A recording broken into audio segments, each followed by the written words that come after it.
Saudara-saudari, semoga Tuhan memberi engkau damai. Pace bene, kita Pace ketemu bene. lagi ya. Ketemu lagi kita sekarang di mana, saudara? Sekarang kali ini kita berada di depan gereja atau di depan kompleks yang kita kenal, kita sebut sebagai Padang Gembala. Padang Gembala, pasti cerita dari Injil Lukas. Ya, cerita dari Injil Lukas tentang para gembala yang berjaga di tempat ini.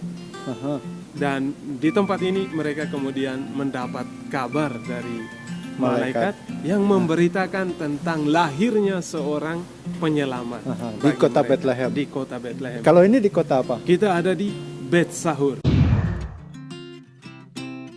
Bet Sahur, kira-kira 10 menit dengan taksi, Ya, 15 dengan menit taksi atau kendaraan sekitar 10-15 menit dari Bethlehem, kita akan ada di Bet Sahur. Oke, kita nanti membaca Injil di TKP ya. Ya, kita Kita akan langsung- membaca Injil di sini, sehingga mari masuk bersama kami.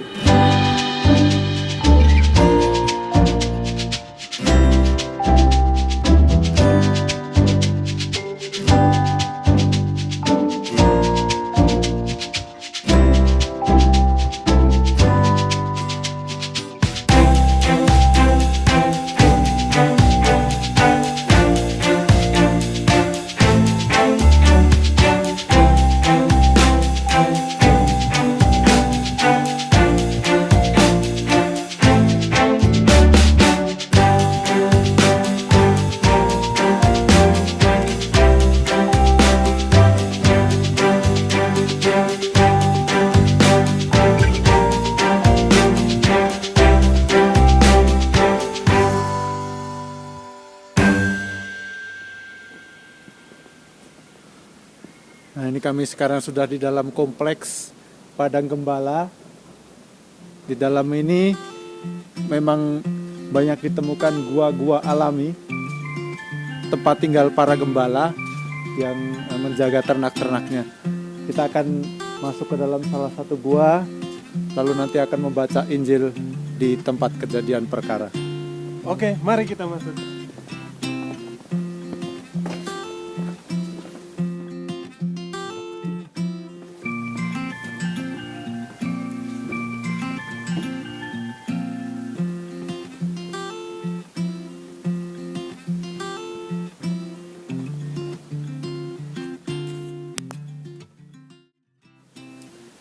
Saudara dan saudari yang terkasih, saya akan membacakan kutipan Injil dari Injil Lukas bab 2 yang menceritakan tentang kunjungan para malaikat kepada para gembala. Di daerah ini ada gembala-gembala yang tinggal di padang, menjaga kawanan ternak mereka pada waktu malam. Tiba-tiba berdirilah seorang malaikat Tuhan di dekat mereka, dan kemuliaan Tuhan bersinar meliputi mereka, dan mereka sangat ketakutan.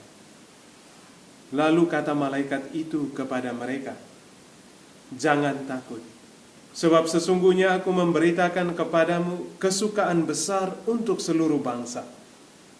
Hari ini telah lahir bagimu juru selamat, yaitu Kristus, Tuhan, di kota Daud. Dan inilah tandanya bagimu. Kamu akan menjumpai seorang bayi dibungkus dengan lampin dan terbaring di dalam palungan." Dan tiba-tiba tampaklah bersama-sama dengan malaikat itu sejumlah besar bala tentara surga yang memuji Allah, katanya, "Kemuliaan bagi Allah di tempat yang maha tinggi, dan damai sejahtera di bumi di antara manusia yang berkenan kepadanya." Setelah malaikat-malaikat itu meninggalkan mereka dan kembali ke surga, gembala-gembala itu berkata seorang kepada yang lain, "Marilah kita pergi ke Bethlehem untuk melihat apa yang terjadi di sana, seperti yang diberitakan Tuhan kepada kita." Lalu mereka cepat-cepat berangkat dan menjumpai Maria dan Yusuf dan bayi itu yang sedang berbaring di dalam palungan. Dan ketika mereka melihatnya, mereka memberitahukan apa yang telah dikatakan kepada mereka tentang anak itu. Dan semua orang yang mendengarnya heran tentang apa yang dikatakan gembala-gembala itu kepada mereka. Tetapi Maria menyimpan segala perkara itu di dalam hatinya dan merenungkannya. Maka kembalilah gembala-gembala itu sambil memuji dan memuliakan Allah karena segala sesuatu yang mereka dengar dan mereka lihat, semuanya sesuai dengan apa yang telah dikatakan kepada mereka. Demikianlah Injil Tuhan. The first Noel, the angel did say, was to certain poor shepherds in fields as they lay, in fields where they lay keeping their sheep on a cold winter's night that was so deep.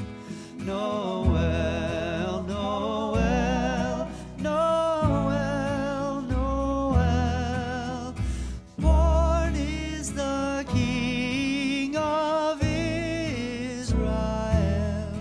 They looked up and saw a star shining in the east beyond them far, and to the earth it gave great light, and so it continued both day and night.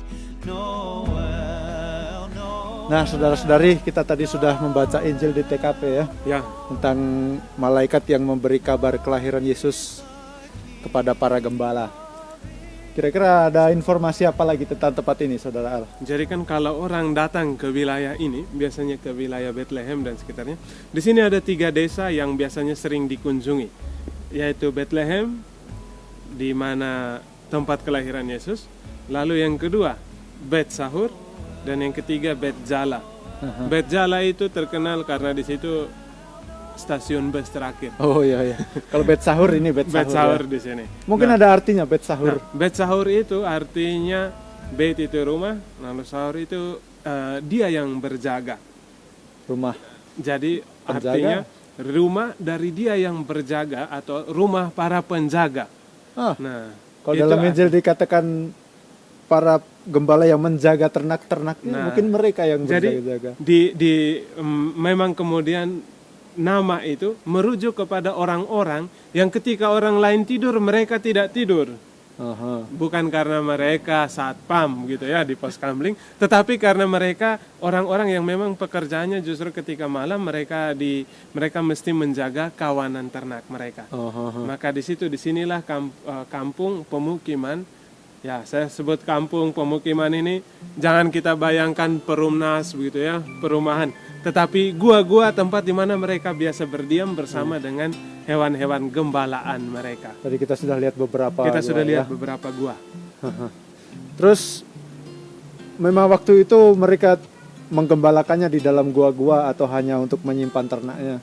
Ya, jadi biasanya di tempat-tempat penggembalaan, tapi juga di beberapa tempat di daerah Yudea maupun Galilea, beberapa tempat itu biasanya tempat orang tinggal, masyarakat tinggal berupa gua-gua. Jadi rumah bukan rumah yang dibangun di atas tanah dan lain sebagainya. Karena di sini untuk mencari kayu bangun rumah atau membuat rumah dengan batu itu tidak banyak.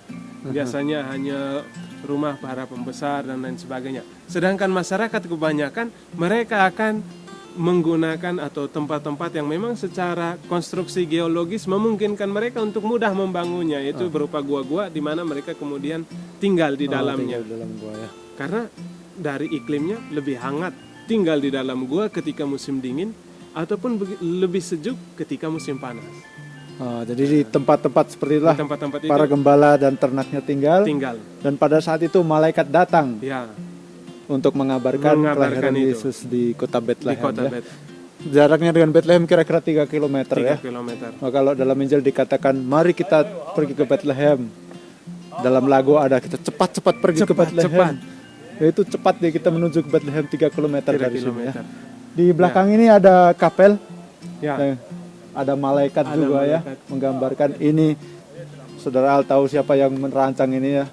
ini bagian dari arsitek namanya Barluzzi yang Antonio membangun Barluzzi. tempat ini. Ya. Dia membangun cukup banyak gereja di sini. Salah satunya ini ya. Salah satunya. Kita akan melihat ke dalam.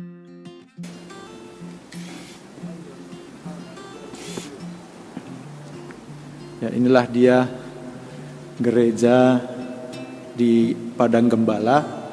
Kita lihat sekarang ada di bawah altar gembala-gembalanya, menggambarkan bahwa Yesus sekarang hadirnya bukan lagi di dalam gua tapi di atas altar itu. Kalau kita lihat ke atas ada malaikat-malaikat dan juga kutipan lagu kemuliaan yang diambil dari kata-kata para malaikat kepada para gembala. Lagu para malaikat itu ya. Gloria in excelsis Deo et in terra pax hominibus bone voluntatis. Say was to certain poor shepherds in fields as they lay, in fields where they. Nah, saudara-saudari, itu tadi kunjungan kita ke Padang Gembala ini ya. Kira-kira apa yang bisa kita petik dari kunjungan ke tempat ini dari membaca Injil di TKP? Ya, saudara-saudara, kita ada di sini, kita sudah melihat gua-gua tempat para gembala tinggal, dan juga seperti ada di belakang kami gambar lukisan yang memperlihatkan tentang kunjungan itu. Dan biasanya kalau kita ingat tentang para gembala itu orang-orang yang tinggal bersama dengan hewannya ya. Maka mereka biasanya berbau seperti hewan gembalaan mereka. Karena mereka tidur di tempat yang sama. Karena mereka tidur di tempat yang sama dengan hewan-hewan itu. Jadi gua-gua itu yang tinggal di dalam gua bukan hanya gembala, tetapi hewan-hewan mereka juga ada di dalam gua-gua itu bersama dengan mereka. Maka untuk para gembala yang ada di sini, mereka tidak seperti orang-orang Yahudi pada umumnya yang sangat mentaati hukum Taurat, terutama tentang hukum untuk menjaga kebersihan, hukum untuk berdoa. Oh, ada juga hukum Ya, menjaga ada kebersihan seperti itu ya. ya. Seperti kita ingat kalau Yesus dan para muridnya diundang makan, Harus cuci tangan. mereka harus cuci tangan. Dan Betul, sebagainya. betul ya. Nah, sedangkan para gembala, mereka tinggal bersama dengan hewan-hewan ini, tetapi untuk makan dan lain sebagainya, mereka tidak seperti orang-orang itu yang sangat perhatian pada hukum itu. Lah, kenapa justru malaikat mendatangi para gembala yang tidak mengikuti hukum Yahudi seperti itu? Nah, justru itu orang-orang ini, para gembala ini adalah orang-orang yang kalau kita di dalam susunan masyarakat akan ada disebut orang-orang yang terpinggir, orang-orang yang tinggalnya di luar pemukiman, orang-orang yang dengannya masyarakat-masyarakat lain akan ambil jarak, karena mereka akan bilang, lihat tuh orang-orang kampung, lihat tuh orang-orang yang tidak mematuhi hukum. Nah, maka mereka adalah orang-orang yang dalam komunitas menjadi orang-orang yang terbuang, orang-orang yang tidak dianggap, tapi juga orang-orang yang memang dijauhi. Tapi justru kepada mereka kabar gembira itu datang. Kabar gembira. Maka menarik bahwa mereka menjadi orang-orang yang diberikan kabar gembira, tetapi juga kalau kita ingat kabar gembiranya seperti apa, malaikat itu katakan, Telah lahir bagimu seorang raja. Penyelamat, dan inilah tandanya bagimu, seorang bayi dibaringkan di palungan. Jadi dia ngomong tentang raja, tetapi kamu harus lihat sosok raja itu di dalam bayi. Dia ngomong tentang seorang yang memiliki seorang penyelamat, seseorang hero begitu ya, tetapi adanya di palungan gitu. Palungan itu tempat makan. Palungan tempat makanan hewan ya. Tempat makan sapi. Ada di sana ya. Maka kita lihat di situ juga bahwa kabar gembiranya juga suatu kabar yang untuk banyak orang tidak mudah dimengerti, tidak mudah ditangkap, tidak mudah terutama dipercaya. Bagaimana mungkin seorang penyelamat kita lihat dalam bayi, Aha. Bagaimana mungkin seorang raja kita lihat justru di kandang hewan. Tapi mungkin justru karena itu ya, karena ini orang-orang sederhana, mereka punya pikiran yang sederhana. Begitu mendengar kabar itu, mereka langsung pergi cepat-cepat ke Bethlehem. Cepat-cepat pergi Mungkin ke kalau dikabarkan kepada orang-orang Yahudi di Yerusalem, imam-imam besar di sana, mereka mungkin tidak akan percaya. Karena Mereka pasti akan bilang, wah tadi mungkin. makan apa ya sampai mimpinya bisa seperti itu ya. Ini pasti hoax. Ini pasti hoax. Tapi para gembala ini pikirannya sederhana, mereka percaya kepada kabar dari malaikat, langsung segera menuju ke Bethlehem. Jadi barangkali kita bisa belajar dari para gembala. Berpikir sederhana, beriman secara sederhana, tidak rumit-rumit dengan aturan, tidak terlalu kaku dengan segala macam hukum, tapi lebih kepada isi imannya. Isi iman. Apa yang dikatakan kepada mereka, mereka langsung percaya. Saya Mereka, kira mereka berusaha untuk pergi melihat apa yang diberikan kepada mereka. membuktikan Jadi, benar tidak ya, itu benar. kata-kata. Jadi mereka mendengar kata-kata, tetapi mereka pergi untuk melihat dan mengalami. Jadi itu juga iman kita ya. Iman kita dapat dengan telinga untuk mendengar, tetapi kita juga diajak seperti para gembala, pergi melihat, mengalami sendiri.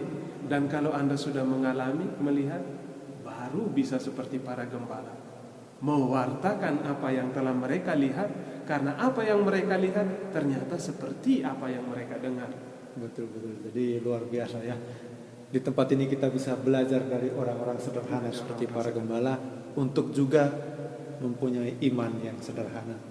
Semoga iman para saudara-saudari dikuatkan juga dari tempat ini sesudah kita mendengar Injil dari tempat kejadian perkara. Semoga kita bisa menjadi orang-orang yang berpikir sederhana, beriman secara sederhana. Terima kasih saudara-saudari sudah menonton video ini. Sekali lagi kami mengucapkan selamat Natal dan Tahun Baru. Selamat Natal dan Tahun Baru untuk semuanya. Kami bersama, saya Saudara Al Saya Saudara Theo. dari Padang Gembala. Kami bersama ucapkan selamat Natal dan Tahun Baru. Tuhan Natal dan Tahun Baru. memberkati. Tuhan memberkati. Semoga Tuhan memberi engkau damai. Pace Ebe. God and sinners reconciled.